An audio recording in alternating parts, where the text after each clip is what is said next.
tiempo, ¿verdad? Qué rico está, ¿no? ¿O no? Sí, ¿verdad? Bueno, a unos no les gusta el calor, otros les gusta más el frío y a otros les gusta más el, no sé, quieren que nieve aquí, otros quieren que no sé, nadie está a gusto, ¿verdad? Siempre tenemos algo por qué incomodarnos o por qué estar descontentos. Así somos los creyentes, bueno, todo el mundo, ¿verdad? Pero nosotros, los cristianos, debemos honrar al Señor y darle gracias a Dios en todo, por supuesto, lo que suceda con nuestra vida, en los climas, todo es una gran bendición, ¿no es cierto? Vamos a tener un momento de oración y vamos a ver Daniel, el libro de Daniel. Vamos a escudriñar un poquito la vida íntegra de Daniel. Esta es la primera parte, así que va a haber una serie. Vamos a orar primero. Señor, te damos gracias en este tiempo porque nos has permitido regresar con bien a esta iglesia, Señor, donde me has puesto, Señor, para trabajar para tu gloria y por supuesto para nuestros hermanos. Ayúdanos a ser íntegros realmente, tal y como dice tu bendita palabra, y por supuesto en esta parte que vamos a estudiar, la vida de Daniel ciertamente nos trae un gran desafío para todos nosotros, un estándar que debemos seguir y poner por alto, un estándar que debemos subir, no bajar ni quedarnos como estamos, sino ir adelante, Señor, para que tu nombre sea glorificado y por supuesto para que seas tú, Señor, honrado y seas realmente nos des la oportunidad de compartir y que la gente adquiera convicciones a través de nuestro testimonio. Te ponemos todo en tus manos en el bendito nombre de Jesús. Amén, Señor. Bien, vamos a abrir nuestras Biblias y vamos a leer en el capítulo 1 de Daniel, aquí en un texto que no puedo hacerlo de una manera expositiva. Realmente no lo puedo hacer porque realmente es narrativo esta parte de la escritura, pero nos embarcaremos en una serie a partir de hoy basándonos en este libro, particularmente en la vida de este gran siervo Daniel, gran siervo de Dios Daniel, y vamos a titular este mensaje La vida íntegra de Daniel, y vamos a dar lectura en los versículos del 1 al 8. Ahorita por lo pronto del 1 al 8, aunque ustedes tienen en sus estudios, en sus boletines del 1 al 21, que después estaremos abarcando lo más que podamos. Vamos a introducirnos al tema y vamos a darle lectura a la palabra de Dios. Dice así: en el año tercero del reinado de Joacim, rey de Judá, vino Nabucodonosor, rey de Babilonia, a Jerusalén y la sitió. Y el Señor entregó en sus manos a Joacim, rey de Judá, y parte de los utensilios de la casa de Dios, y los trajo a tierra de Sinar, a la casa de su Dios, y colocó los utensilios en la casa del tesoro de su Dios.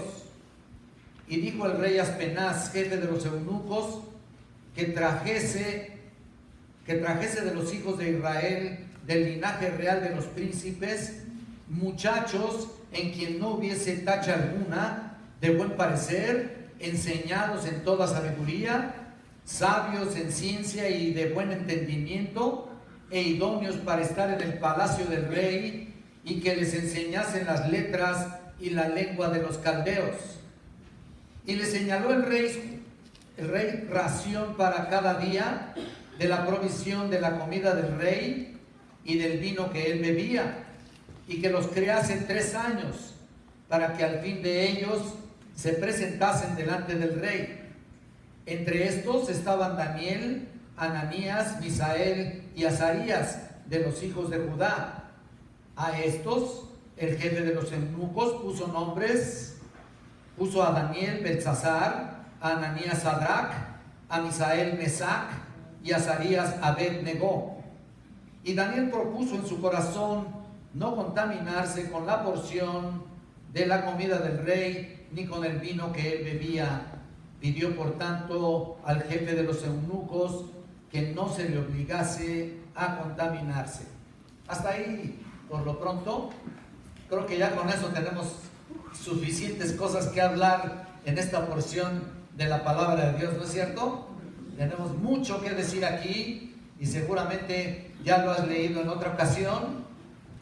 Y por cierto, sacamos muchos principios bíblicos importantes, por supuesto, y principios prácticos de la vida de Daniel hacia nosotros, y la aplicamos hacia nosotros. Ustedes saben que hoy vivimos en este tiempo, en una época, en una sociedad con muy pocas convicciones. Por lo menos la gente no tiene convicciones muy serias. Estoy hablando en general. Fácilmente la gente compromete sus valores y se entrega a una manera de pensar y una conducta sin integridad.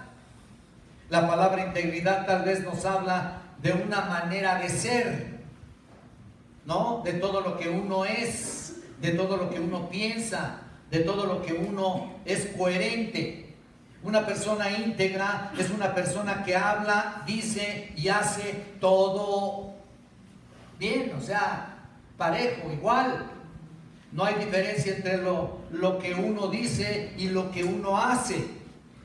El diccionario de la lengua española, si tú lo checas, te vas a dar cuenta lo que dice que es una persona, que quiere decir íntegro, ¿no? Es una persona con entereza moral, dice ahí. Y MacArthur dice en su libro El poder de la integridad, que es una persona de una sola pieza. Imagínate nada más.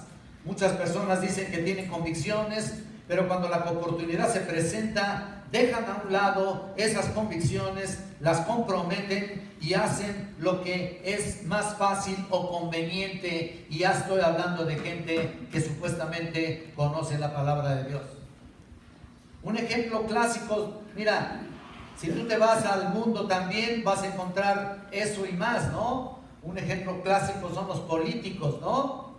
Allí dicen que van a hacer esto, que van a hacer aquello, que van a hacer lo otro, y se presentan como personas confiables, muy virtuosas externamente, pero después cambian todo lo que prometieron. Todos lo sabemos, y actúan y dicen lo contrario a lo que habían prometido.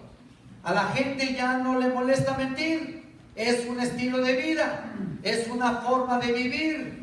No le molesta hacer trampas, violar principios, contradecirse con tal de salir del paso, ¿no es cierto? Ahí está, protegerse y ascender en la escalera del éxito, que es su único objetivo en la vida. Bueno, el punto es que hacer y decir para que funcione, ese es el punto. Es hacer y decir para que funcione lo que en el momento convenga, con tal de avanzar a su agenda personal y a sus planes futuros y a sus proyectos personales. En nuestra moderna sociedad no existen principios absolutos de moralidad, y tú lo sabes perfectamente bien. No existen principios absolutos de moralidad y de conducta. Todo es relativo, la verdad es fluida y cambia dependiendo de la situación o como me convenga, ¿no? La gente dice, eso es verdad para ti, pero yo tengo otra verdad, ¿no? Eso es pragmatismo, ¿no? No es posible decir que hay varias verdades. Desde el momento en que decimos que la verdad es fluida, que cambia, estamos de hecho negando lo que es la verdad. Desde el momento, otra vez lo voy a decir, que decimos que la verdad es fluida, la verdad, decimos que la verdad es fluida, que cambia, estamos en problemas. Estamos negando lo que es la verdad. La verdad es verdad y punto. Dios demanda actitudes de conducta, escucha, en línea con la palabra de Dios. Nadie se atreve a hablar de estándares de credo y de conducta, porque no les conviene. Bueno, en un momento de emoción, por ejemplo, la gente dice que cree en Dios, pero ¿qué acerca de la ley de Dios? ¿Qué hacemos con esto? ¿Qué acerca de lo que Él demanda o demanda hacer del hombre? ¿Qué acerca de su palabra? ¿Qué acerca de su integridad? ¿Te das cuenta? La integridad es un concepto foráneo al estilo de vida del hombre de hoy. Foráneo. Incluso puede hablar de integridad y aún consentir ser íntegro, loable, pero en la práctica lo niega realmente. Por eso observamos escándalos a todo nivel en todas partes del mundo, ¿no es cierto? Ahí está, escándalos a nivel corporación, los líderes de las corporaciones que han sido confrontados con todo tipo de mentira y trampas, etcétera, etcétera, que han cometido dentro de ciertos tipos de corporación o empresas, etcétera. Ahí está cayendo terriblemente el nivel de integridad que pudieran tener. Escándalos en el ambiente social, escándalos y corrupción en el ambiente político y escándalos aún dentro de la iglesia. Esa es la tragedia. Si alguien en el liderazgo se atreve a mencionar principios morales, de conducta y estándares de justicia, se le considera a esta persona un cerrado, ¿no? Actualmente, un intolerante de las creencias y conducta de las demás personas. Si en el ambiente secular una persona declara su fe en Dios, en lo que Dios dice de la Biblia y manifiesta virtud en sus palabras y conducta, se le mira como un fanático religioso, ¿no? Esta persona, según la gente, no sabe hacer distinción entre la separación de la iglesia y el Estado. Es algo que se escuchó en algunos círculos, separación de la iglesia con el Estado, y seguramente te puedes acordar que eso es exactamente lo que hizo Benito Juárez, ¿no? Separó precisamente la iglesia del Estado, y en eso se basan algunos para rechazar el evangelio. Un individuo moral que expresa su fe hoy y vive de acuerdo a ella es considerado una persona que trata de imponer su religión a otros. Y no dudes que muy pronto, así como hay acosos de cualquier tipo, ¿no?, también un día nos puedan acusar cuando compartimos el evangelio y supuestamente acosar a las personas hablándoles del evangelio. La gente se siente molesta cuando un verdadero cristiano habla de su fe y vive de acuerdo a lo que dice y de acuerdo a lo que cree. No hay duda que actualmente millones se inclinan a una moralidad y estilo de vida donde no hay absolutos, ni existe un compás por el cual podamos medir lo que es justo, o sea, medir la justicia. Por supuesto que en esta actitud realmente, desgraciadamente, se refleja en la iglesia, incluso se ha infiltrado en la iglesia. Existe esta actitud relativista, que se ha introducido en las filas de la iglesia en general. Muchos cristianos toleran hoy la inmoralidad, y no me vas a decir que no. Lo toleran. Para muchos no hay incompatibilidad en lo que dice y en lo que se hace. No hay mucha diferencia, ¿no? Así que tú puedes llamarte cristiano, llevar tu Biblia bajo el brazo, ¿no?, y vivir una vida totalmente incoherente con lo que se dice, con lo que dice la Biblia, porque al fin y al cabo todo es relativo, ¿no es cierto? Ahí está. El cristiano moderno incluso piensa, habla, viste, se gasta su dinero, mira películas y participa en actividades igual que los demás, igual que la sociedad. Y entonces, ¿dónde está la diferencia? En un sentido real, la iglesia moderna ha adoptado los valores del mundo y ha abandonado las normas bíblicas de virtud e integridad como debe ser en la extensión y en el buen entendimiento de lo que es esa palabra. Por supuesto, no estoy hablando de todas las personas ni todas las iglesias, sino en términos generales, ¿no es cierto?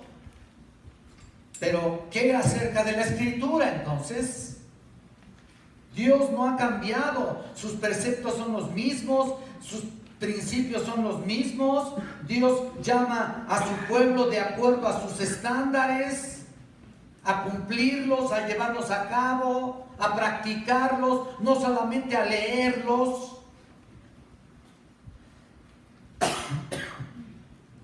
Ahí está, y eso es lo que leímos de Daniel, ahorita en estos tan solo 8 versículos con los que empezamos el día de hoy a leer la vida de él, la vida íntegra de él. Los hijos de Dios son llamados a vivir de acuerdo a absolutos que Dios ha establecido en su palabra, que jamás se pueden comprometer, jamás se pueden transigir. Principios absolutos que aquí están.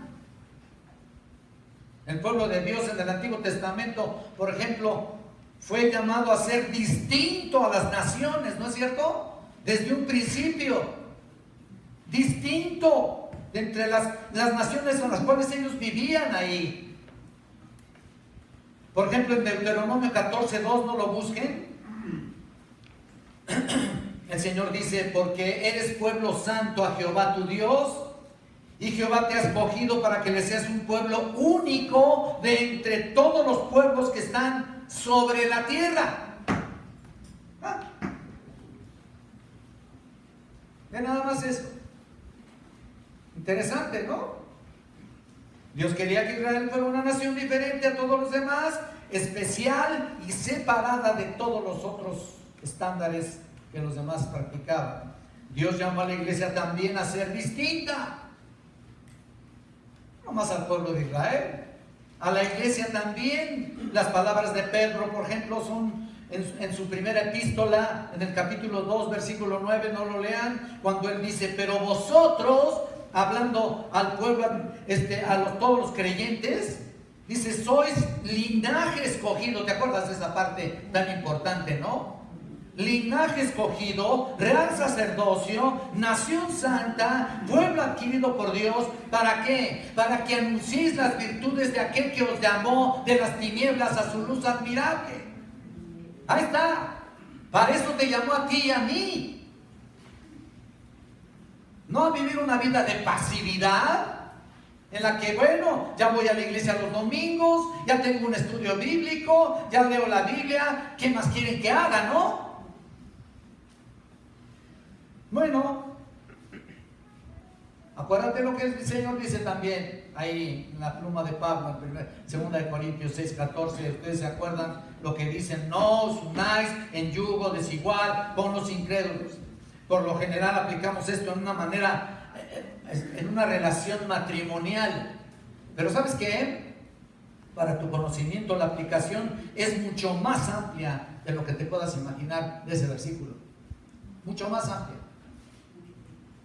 ¿Lo ves?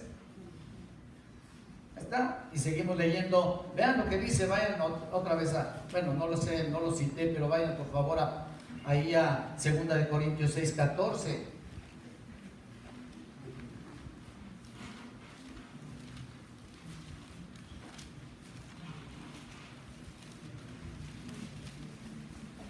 No os unáis en yugo desigual con los incrédulos. Pero mira lo que dice: porque ¿qué compañerismo tiene la injusticia con la injusticia? ¿Y qué comunión la luz con las tinieblas? ¿Qué hay de una cosa con otra? Es como decir, ¿qué compañerismo hay? ¿Qué relación hay entre lo blanco y lo negro, no? ¿Qué va a salir ahí? Todo gris, ¿no? Mira, o fríos o calientes, porque tibios, ¿qué? Ahí está. ¿Te das cuenta? Y noten aquí: ¿y qué concordia Cristo con Belial? ¿O qué parte el creyente con el incrédulo? ¿Y qué acuerdo hay entre el templo de Dios y los ídolos? Porque vosotros sois el templo del Dios viviente, como Dios dijo: habitaré y andaré entre ellos, y seré su Dios, y ellos serán mi pueblo. Por lo cual, salid en medio de ellos y apartaos, dice el Señor, y no toquéis lo inmundo, y yo os recibiré, y seré para vosotros por Padre, y vosotros me seréis hijos e hijas, dice el Señor Todopoderoso. ¿Verdad? Ahí estamos. Fuimos llamados entonces a ser diferentes. Fuimos llamados a ser distintos. No de labios para afuera. Eso no tiene validez absoluta. Fuimos llamados a ser separados a una vida íntegra. Juan expresa también esa manera de pensar. No améis al mundo, ¿te acuerdas? No améis al mundo ni las cosas que están en el mundo. Si alguno ama al mundo, el amor del Padre, ¿qué? Ahí está. Santiago también afirma lo mismo de la siguiente manera: ¿o no sabéis que la amistad con el mundo es enemistad con Dios? Por tanto, el que quiera ser amigo del mundo, ¿qué? Se constituye en enemigo de Dios. Es trágico esto, ¿eh? Terrible. No podemos estar en ambos lugares. No hay compatibilidad entre la verdad y la mentira. No podemos mezclar parte del mundo y sus valores y parte de Dios, porque Dios no es amigo del mundo. No podemos vivir vidas dobles. Tenemos que ser íntegros. Ese es el punto. Dios es el mismo ayer, hoy y por los siglos, ¿no es cierto? La palabra permanece, la palabra permanece y es siempre verdadera, justa, y ¿saben qué? Es también autoritativa. La verdad nunca puede ser cambiada ni torcida de ninguna manera. Dios jamás va a comprometer la verdad ni torcerla para acomodarse a situaciones que le convengan al hombre, ¿no? Vayan conmigo al Salmo 138, por favor. Salmo 138. Vean el versículo 2. Nada más ahí. 38, 2. Y alabaré tu nombre porque tu misericordia y de verdad, y tu fidelidad, porque has engrandecido tu nombre y tu palabra sobre todas las cosas. Noten la palabra de Dios, Él mismo la ha exaltado. Y nosotros, por ejemplo, jamás podemos comprometer la verdad de Dios revelada en su palabra, o vamos a experimentar consecuencias trágicas. Si comprometemos la palabra de Dios, vamos a enfrentar situaciones y consecuencias trágicas. Dos en particular. La primera consecuencia de no vivir una vida íntegra de acuerdo a la palabra es que no podemos o no vamos a estar en condiciones de adorar a Dios como Él se lo merece. No vamos a estar en condiciones, o mejor dicho, no vamos a ser buenos adoradores, pues. Miren, vamos a ilustrar esto en relación a lo que dice Hebreos 13. Vayan allá un momento, es un tremendo pasaje aquí. Vayan a Hebreos capítulo 13, versículo 12. 13, 12.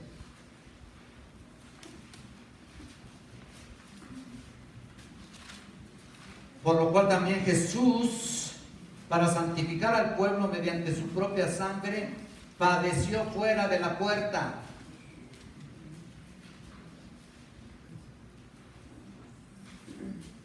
En el Antiguo Testamento, cuando se sacrificaba, y leí este pasaje porque en el Antiguo Testamento, cuando se sacrificaba un cordero por los pecados del pueblo, simbólicamente esos pecados ahora se colocaban sobre otro cordero, el cual estaba fuera de la ciudad y se le soltaba. Ustedes han de recordar ese aspecto. Simbólicamente ese cordero llevaba los pecados del pueblo o de la persona al cual se le había colocado esos pecados. Uno moría, ¿no? Y otro llevaba los pecados. Y eso es una aplicación de lo que el Señor Jesús dijo. La misma idea de separación tenemos en el sacrificio de Cristo. Él murió fuera de las murallas de Jerusalén. Ahí está el Cordero. Ahí está el Cordero. Él murió separado para comprar un pueblo separado. Esa es la idea de la santificación. Miren el versículo 13. Salgamos pues. El 13, ¿no? Salgamos pues a él fuera del campamento, llevando su vituperio. ¿Ves lo que está diciendo el autor aquí de Hebreos? Hemos sido santificados, separados, para ahora vivir vidas separadas del mundo, del sistema, y adorar a Dios de esta manera. Ahora mira lo que dice el versículo 15. Así que ofrezcamos siempre a Dios por medio de él sacrificio de alabanza. Ahí está lo que quiero decir.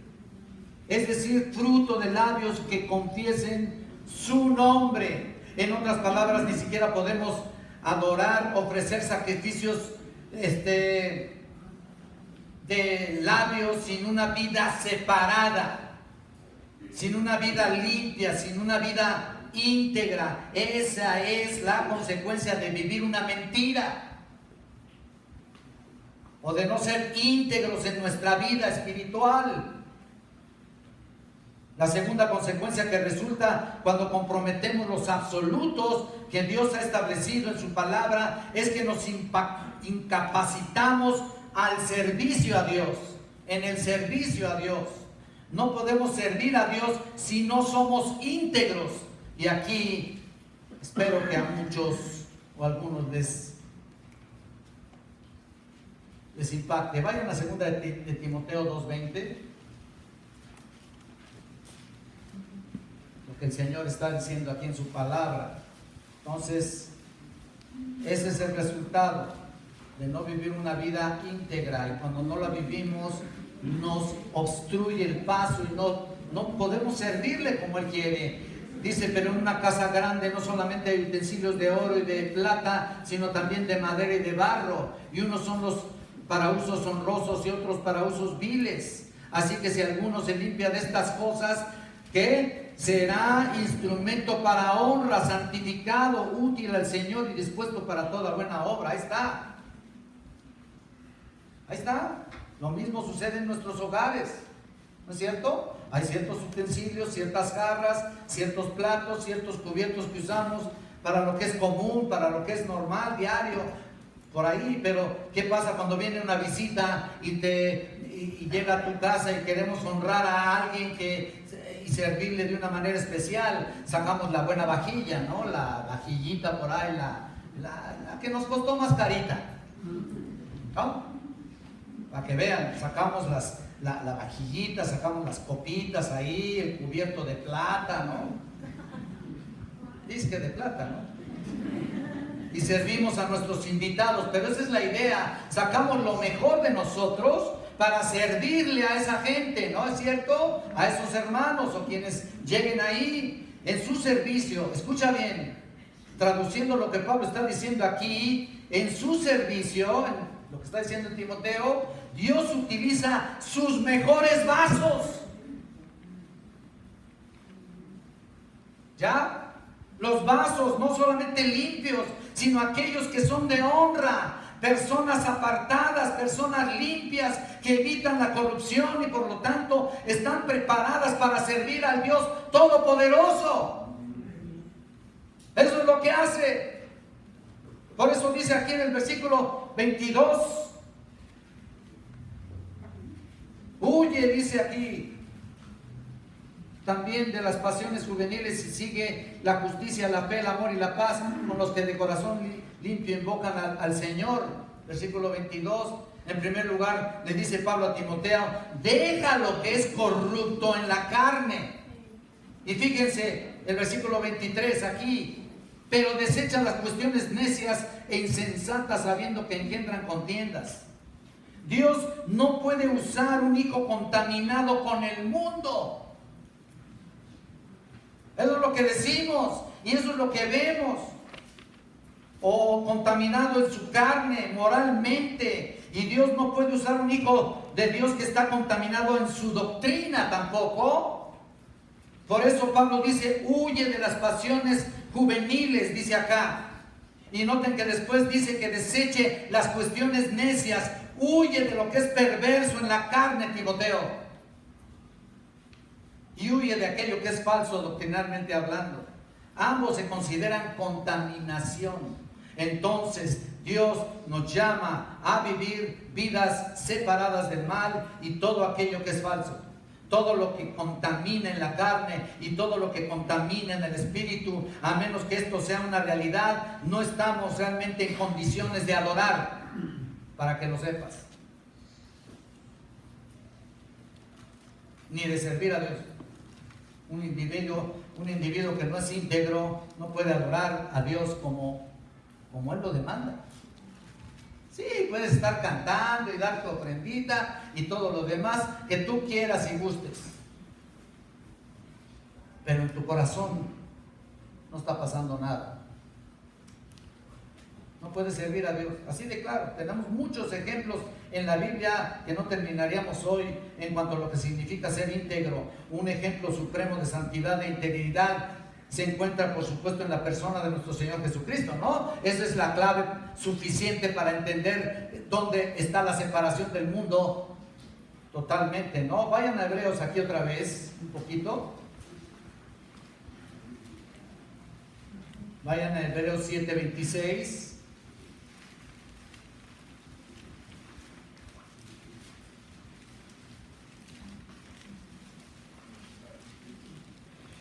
Y mira lo que dice aquí.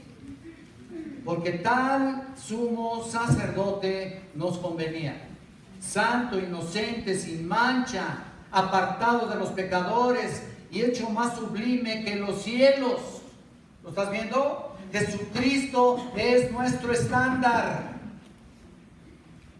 nuestro modelo supremo de integridad, apartado de los pecadores, dice ahí, ¿no es cierto? Sin mancha, inocente. Y con Pablo cada uno de nosotros podemos decir, para mí el vivir es Cristo y el morir es ganancia. Él es nuestro ejemplo. En la Biblia tenemos muchos ejemplos de personas íntegras, personas que vivieron vidas separadas, pero tal vez alguien excepcional en toda la Escritura es el personaje del cual leímos hace unos momentos, Daniel. Uno de los héroes de la fe.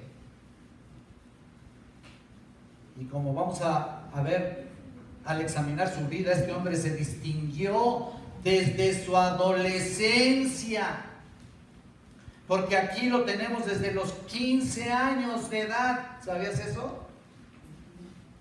Hasta que él pasó a la presencia de su Dios. Una integridad excepcional. Y vamos a comenzar a ver estos dos versículos, los primeros, pero básicamente el primero, y vamos a ver las circunstancias que nos introducen a este gran siervo de Dios.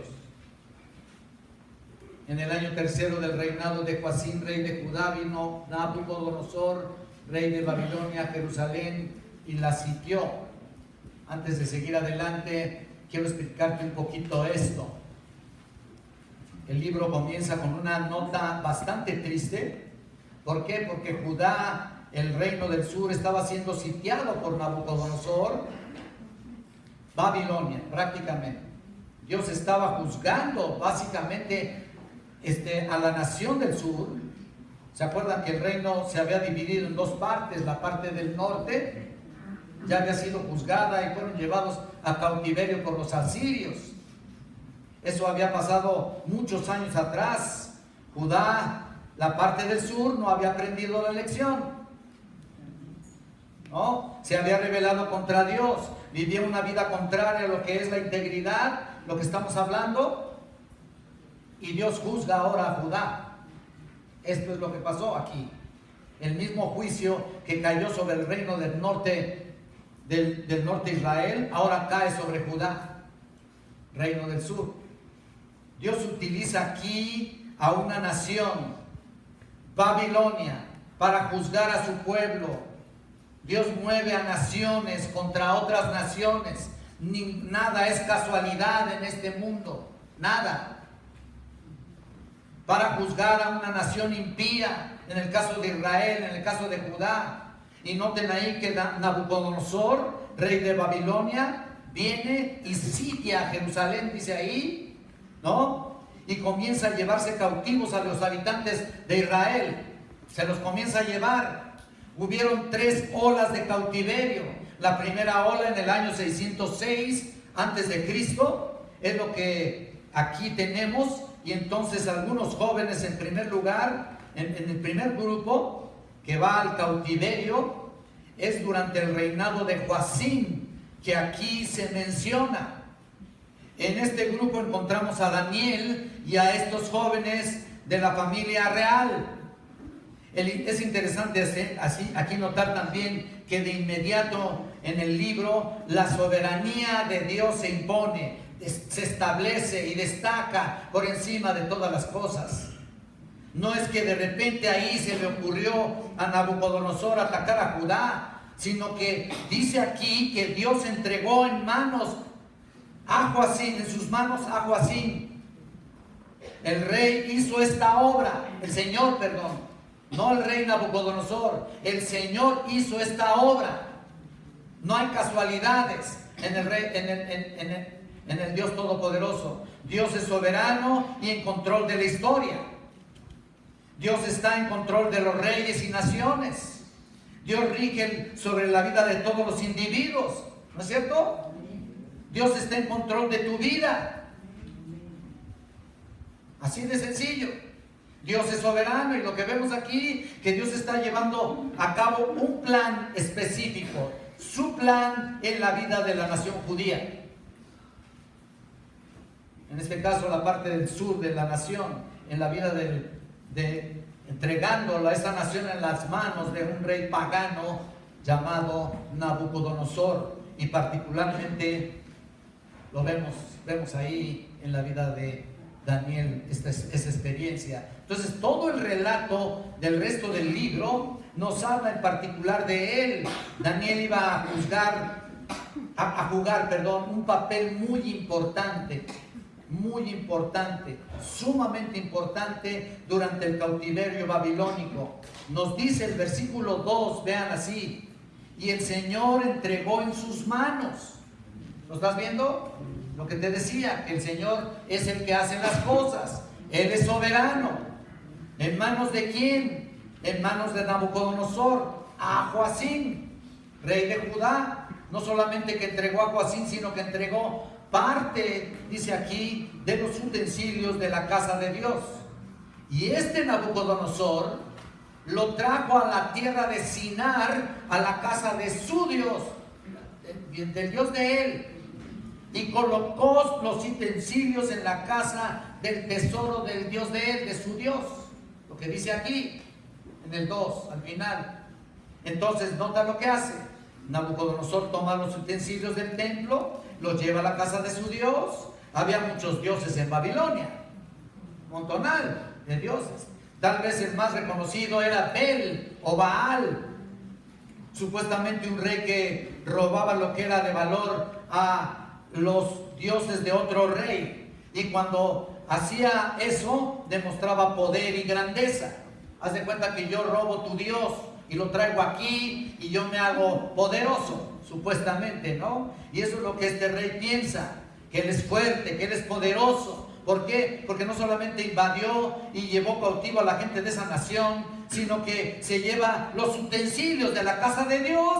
Imagínense, pensando que lo va a hacer poderoso, ¿no? ¿Estás viendo? Mi Dios es más poderoso que el tuyo. Esa es la idea, ¿no es cierto? Pero es interesante lo que dice el pasaje, que Dios permite aquí que esto suceda. No es casualidad, para señalar que Él está juzgando realmente a su pueblo.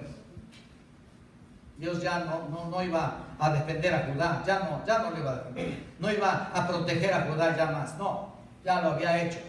La nación caería en manos de Babilonia y el rey pagano, y de un rey pagano, Y el rey pagano supuestamente se iba a engrandecer con eso.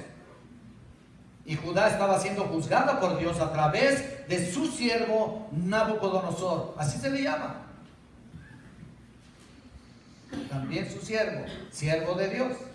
Así que estamos viendo aquí el contexto histórico y las circunstancias que rodean a la introducción del personaje principal del libro, que es Daniel.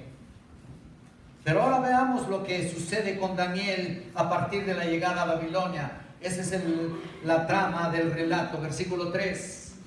Y dijo el rey Aspenaz, jefe de los eunucos, que trajese de los hijos de Israel, del linaje real, de los príncipes, muchachos en quienes no hubiese tacha alguna, de buen parecer, enseñados en toda sabiduría, sabios en ciencia y de buen entendimiento, e idóneos para estar en el palacio del rey, y que les enseñase las letras y la lengua de los caldeos. Este hombre, Aspenaz, aquí, el rey le dijo a Aspenaz, puede ser realmente Aspenaz un título, no propiamente un nombre, según el significado de ese nombre, pero en realidad no importa mucho, lo vamos a considerar simplemente como un nombre. Se identifica aquí como el jefe de los eunucos. Bueno, sin entrar en mucha explicación en cuanto al término eunuco se refiere, que posiblemente muchos sepan lo que es, un hombre que ha sido intervenido quirúrgicamente, no importa. El punto es que los eunucos, y particularmente Aspenaz, era una persona estrictamente al servicio del rey, totalmente entregado al servicio del rey. Y este era el jefe de aquellos que servían al rey. Es obvio que el contexto nos indica que Aspenaz era un supervisor, unas personas con responsabilidades muy altas, muy grandes dentro de la corte. Muy importante para Nabucodonosor tenerlo ahí. Y una de las funciones aquí fue la de escoger jóvenes cautivos de Judá que iban a servir al rey, traerlos para acá y servir al rey Nabucodonosor. Muchos historiadores dicen que aproximadamente eran entre 50 y 75 jóvenes que vinieron, que fueron extraídos de Judá y traídos a Babilonia en este momento aquí que se habla la escritura, en este momento histórico. Y es obvio que Nabucodonosor quería jóvenes de la realeza judía. ¿Por qué lo digo? Porque no quería él a cualquiera. Y la razón es obvia. Babilonia iba a controlar a Palestina, ¿no? Y este rey Nabucodonosor sabía que si él quería administrar a una nación súbdita, escuchen esto, como vasallo, pues, tenía que tener con él a gente de la realeza judía. Y es justamente lo que hace. Trae de la realeza de Judá a estos jóvenes, y notemos que estos jóvenes tienen que ser capacitados, y los trae bien jovencitos, chavitos los muchachos, para entrenarlos, en otras palabras, para lavarles el cerebro, como vamos a ver. Y mira lo que dice el versículo 4, bueno, ya lo leí, pero noten, muchachos, quienes no hubiesen tacha alguna, de buen parecer, enseñados en toda sabiduría, sabios en ciencia, de buen entendimiento, e idóneos para estar en el palacio del rey, y que les enseñasen las letras y la lengua de los caldeos. Uno puede decir, ya venían preparados, ¿para qué les quiere enseñarles más, no? Pues mira, no quiere nada el hombre, ¿no? Mira, aquí está la palabra aquí de muchachos, cuando comienza el versículo 4, o jóvenes, es la traducción de una palabra hebrea que es la palabra Yeladim. Yeladim es un término que se aplicaba a jovencitos, eran adolescentes. Estamos hablando de chicos entre 14 o 13 a 17 años de edad. Mira, nada más. Es muy probable que Daniel, que comenzó a servir al rey, es posible que haya comenzado de los 15 años. Imagínate nada más, a servir al rey. Chavito, ¿no? Tú puedes decir, no, este no sabe nada, ¿no? No, mira todo lo que estaba preparado, junto con los otros tres. Y este es un punto muy importante. ¿Por qué? Porque estamos hablando de la integridad aquí y del ejemplo que nos da Daniel y sus compañeros todavía en nuestro tiempo. Integridad, y tenemos que considerar el contexto en el que Daniel estaba aquí, un joven adolescente de 15 años. Ahora, ¿qué tipo de joven buscaba el rey para su servicio? Bueno, ya lo leímos. Pero en primer lugar dice que no hubiese tacha alguna y de buen parecer. No quiere nada, ¿no? En otras palabras, quería gente, escuchen esto, físicamente atractiva. Ahí te lo dice. Perfectos, pues. Las características físicas de estos jóvenes tenían que ser atractivas. No quería feos, pues. Bueno, podemos entender, ¿no? Era el rey y quería que en su corte se distinguiera por gente de buen parecer. ¿Está bien? Era realmente una nación, una cultura impresionante. Dominaban el mundo. Pero no solamente se preocupó por su aspecto físico, sino que aquí nos dice que estos muchachos tenían que tener habilidad intelectual. Noten, dice que sean enseñados en toda sabiduría, sabios en ciencia y de buen entendimiento. Inteligentes, pues, con la habilidad de tomar decisiones. Sabios en ciencia, o sea, conocedores de toda la información accesible en esos días. Con buen entendimiento, discernimiento.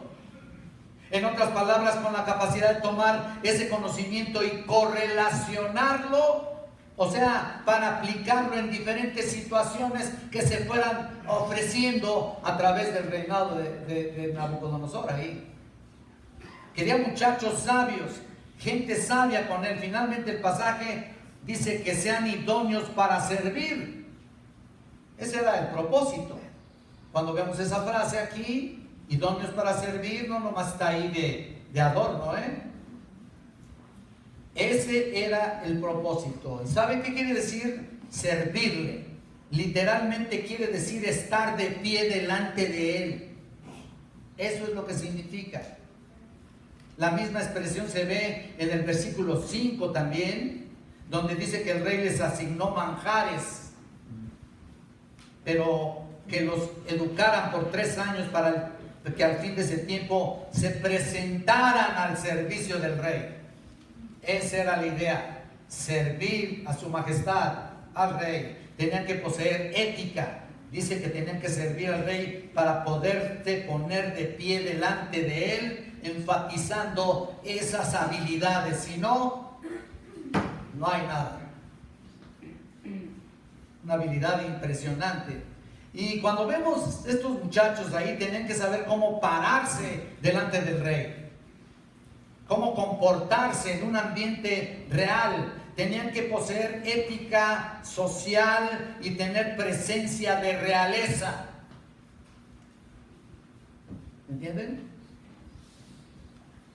El punto es que Nabucodonosor no quería ignorantes sociales. No quería ladrillos ahí en su corte.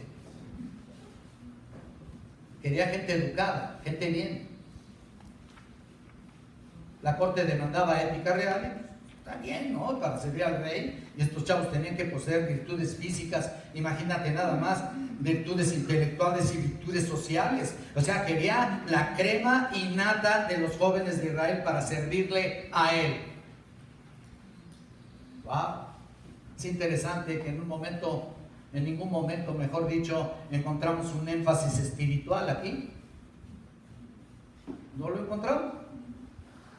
A los babilonios no les importaban sus virtudes espirituales, y no sabían con quién se metían en cuanto a traer a la corte a Daniel entre todos estos muchachos.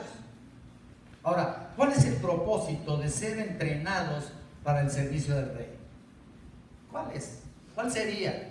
En primer lugar, nos dice el versículo 4, para que les enseñase las letras y la lengua de los caldeos, ¿no? Bueno, estamos aquí hablando de un cambio de cultura. no es cualquier cosa. Nabucodonosor quería transformarlos culturalmente. Estos jóvenes se convertían se iban a convertir en coadministradores, escucha esto, del imperio entre los cautivos judíos, y antes de que esto se llevara a cabo tenían que ser convertidos a esa cultura caldea. Este era en realidad un proceso de lavamiento de cerebro, si tú quieres llamarle así, y bueno, más o menos eso es lo que nos da a entender también el texto. Conversión a ser una persona distinta a lo que habían sido en su patria de origen. Ese era el propósito.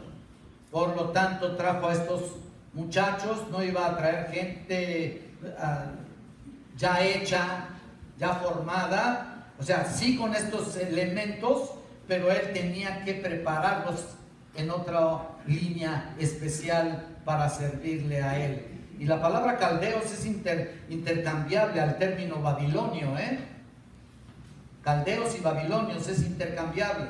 Originalmente los caldeos eran un grupo distintivo, con costumbres, cultura, lengua, pero en la medida de que el imperio babilónico se extendió y el tiempo pasó, la influencia y educación caldea fue realmente incorporada y adoptada por los babilonios. Eso es lo que sucedió. Y llegaron a formar una cultura única. La cultura integrada por caldeos y babilonios, o sea, cultura caldeo-babilónica. Podemos entender esto. Por ejemplo, cuando inmigrantes entraron, por ejemplo, imagínate cuando han entrado a Estados Unidos, ¿no? Algunas personas que han querido ser inmigrantes en Estados Unidos y allí están viviendo con varias influencias de muchas culturas latinoamericanas, cultura anglosajona, han llegado a fundirse en una sola cultura. Y noten ustedes que a través de los años, no importa si vienen de Arabia o si van de Arabia o de Corea o de China o de Polonia o de Rusia, o los chicanotes que pasan hasta allá, ¿no?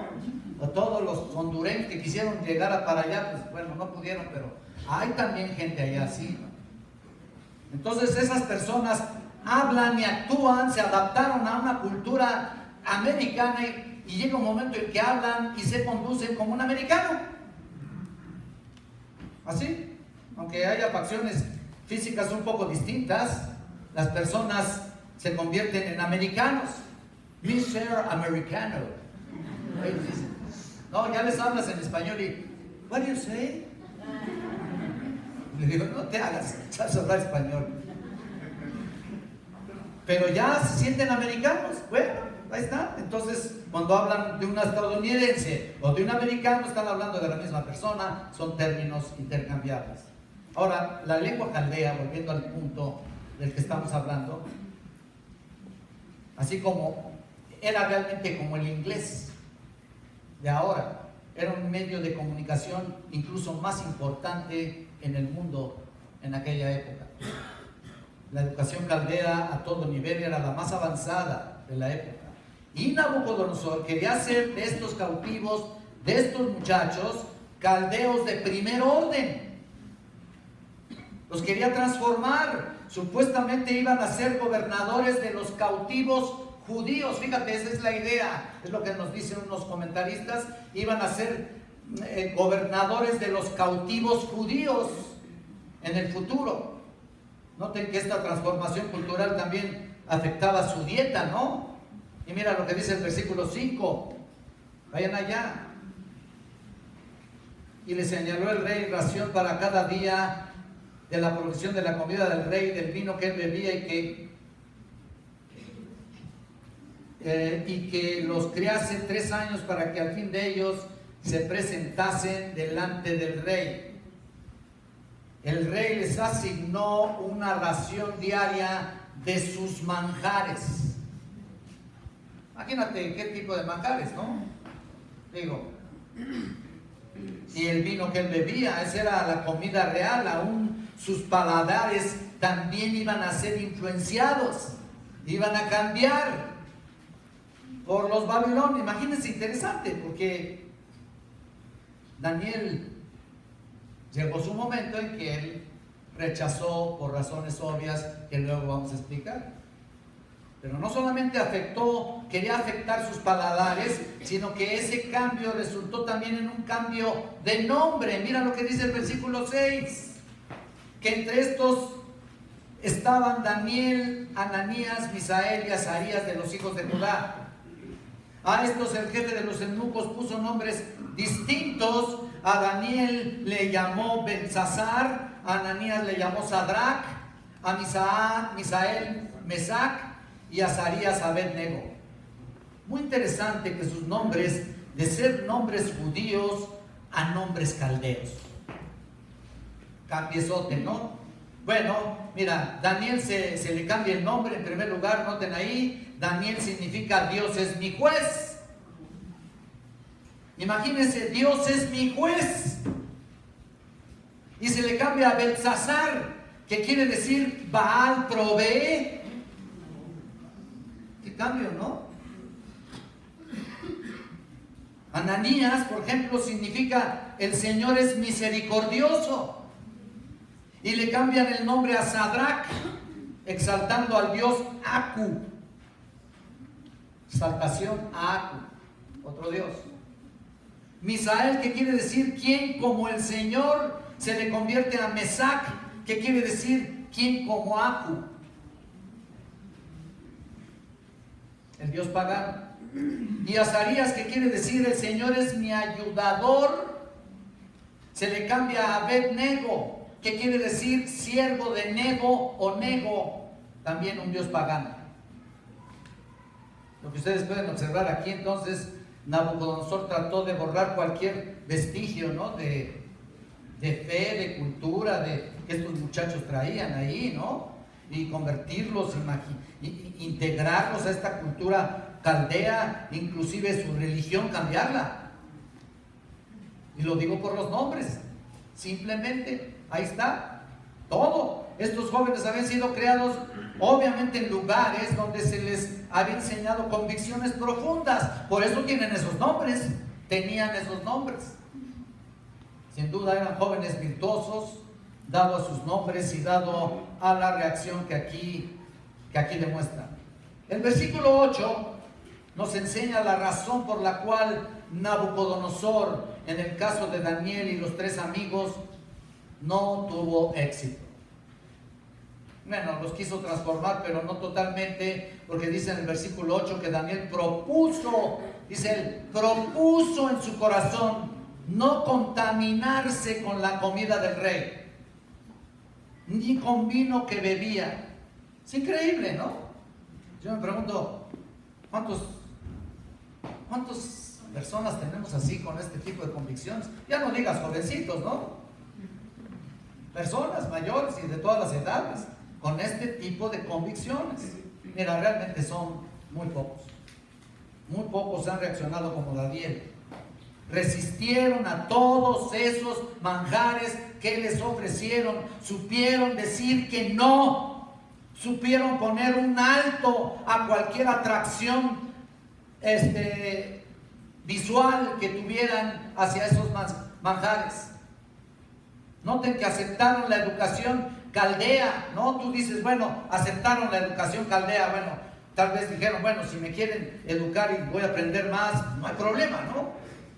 No hay problema. No rechazaron aún el cambio incluso de sus nombres. Tú lo ves aquí.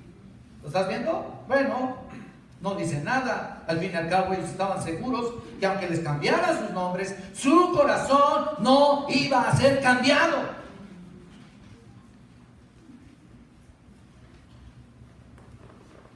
Ellos sabían quiénes eran cuando llegaron a esto de la comida. Ahí sí es donde trazan la línea.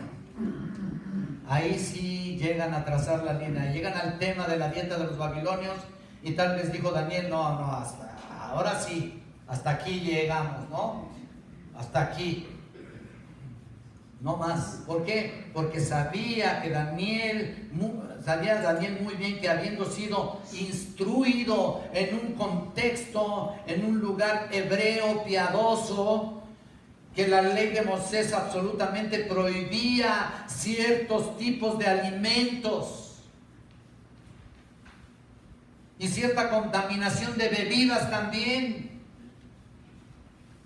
Y Daniel no quiso cruzar esa línea, comprometer sus convicciones que estaban basadas en la palabra de Dios. Imagínense nada más. La ley no prohibía el cambio de nombre, no lo prohibía. La ley no prohibía el ser expuestos en una educación amplia, tampoco la prohibía. Aunque sea un sabor pagano ahí, ¿no? Pero no lo prohibía. Pero la ley sí prohibía contaminarse con ciertos alimentos. Y debemos recordar que estos alimentos en la práctica babilonia, antes de ser consumidos, eran entregados a sus dioses. Y pedían la bendición de sus dioses sobre sus alimentos, lo cual para un judío era absolutamente inaceptable, inadmisible. Ellos no iban a involucrarse, a comprometerse y a transigir con su fe, aún simbólicamente en una adoración pagana. Dios prohibía esto, pero lo que es significativo en la vida de Daniel, y sin duda en sus tres compañeros, es la profundidad de convicciones que tenían basados en la confianza de la palabra de Dios. Siendo tan jóvenes, se afianzaron y confiaron en la Escritura. Pero imagínense Daniel de 15 años. ¡Wow! Pudo haber dicho, bueno, pues estoy fuera de casa, total, no están mis papás aquí, ¿no me ven? No están los jefes. Total, no quiero hacer enojar a estos hombres, porque al fin y al cabo pues, no quiero negociar, me quiero congraciar con ellos o alguna cosa.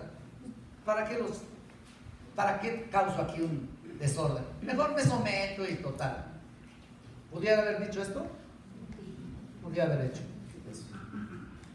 Pero no fue así de ninguna manera, no lo hizo así. Este muchacho y sus compañeros fueron íntegros en sus convicciones, íntegros a los principios que sostenían, verdaderos en la palabra de Dios, fieles a ella. Qué tremendo ejemplo para tantos jóvenes que aceptan todo tipo de influencia del mundo y en cualquier momento caen por cualquier tipo de atracción.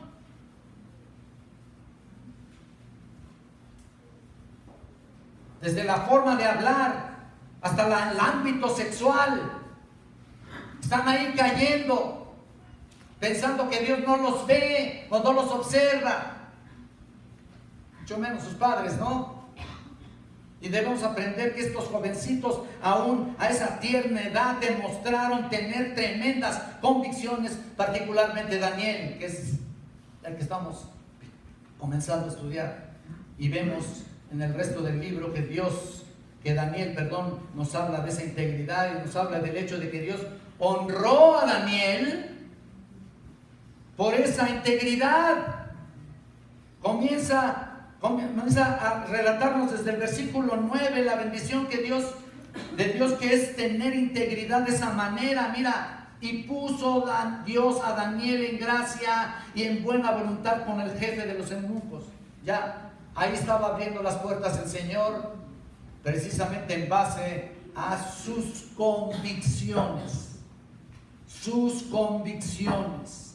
Y a partir de ahí el rey no solamente a Nabucodonosor, sino a los que le siguen, y Daniel comenzó a ser un líder realmente a través de los años en Babilonia.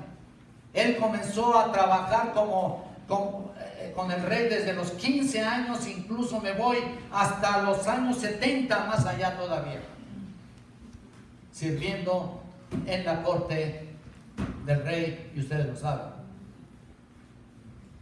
Mira lo que dice en el versículo 21.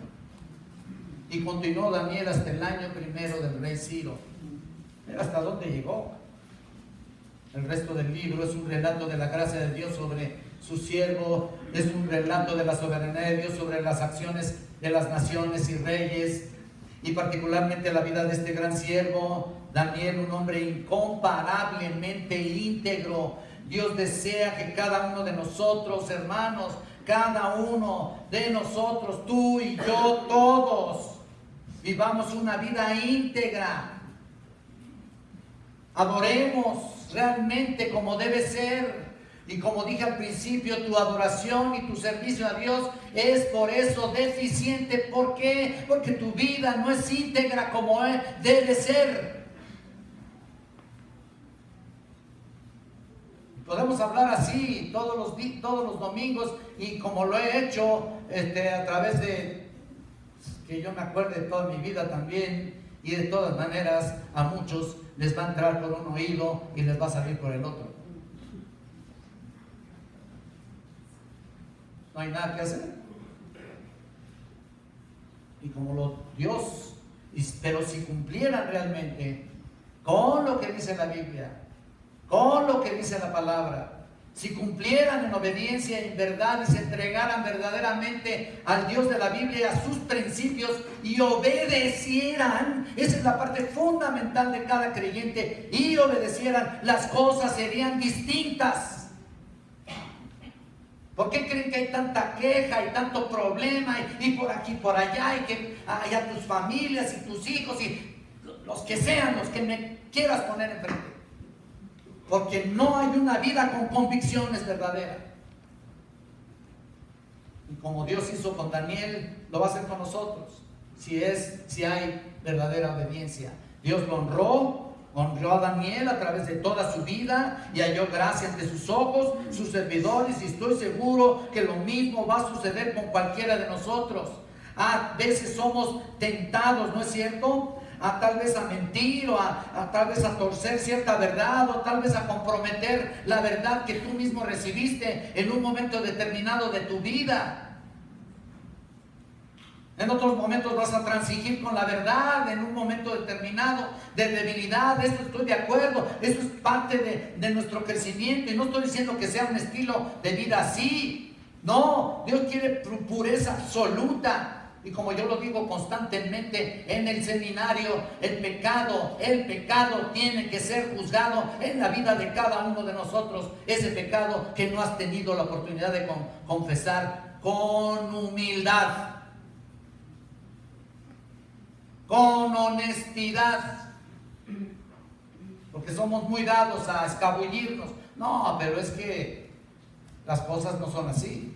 Le puedes decir a alguien y no, te sale con otra. En lugar de humillarse y decirle: sí, Señor, he pecado contra el cielo y contra ti, y no soy digno de ser llamado tu hijo.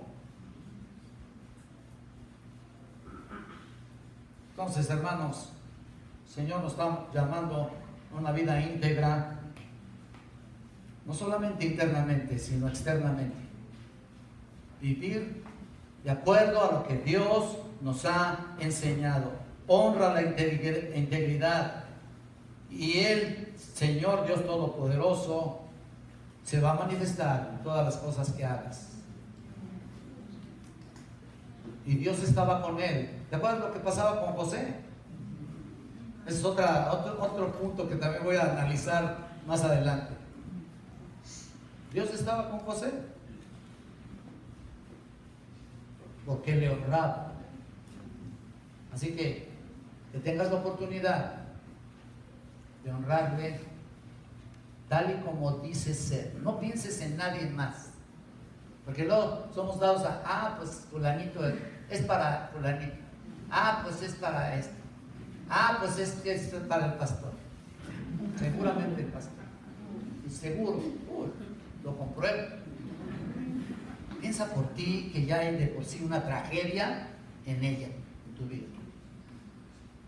Piensa por ti,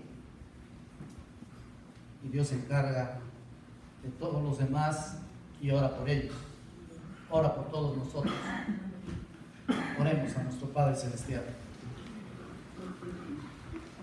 Bendito Padre, entendemos que aún no has terminado el trabajo que comenzaste una vez.